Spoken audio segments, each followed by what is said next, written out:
Aslında bırakmayacağım. Kamp kuşlar kafana meşer.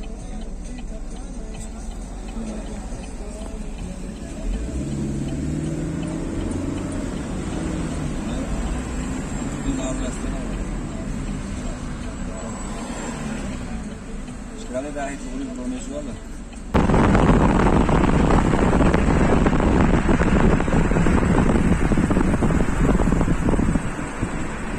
Radyo kısmı kayısta mı mantıklı mı?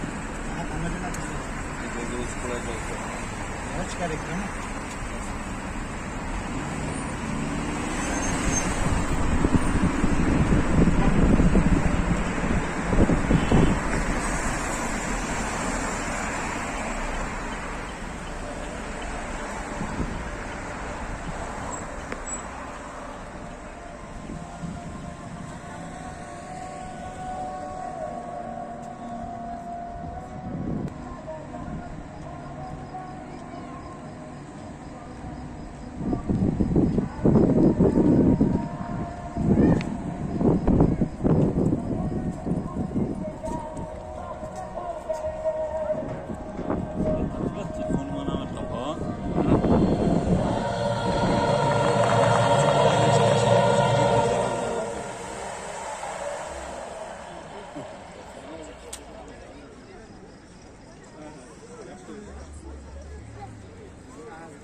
اوه مدام هست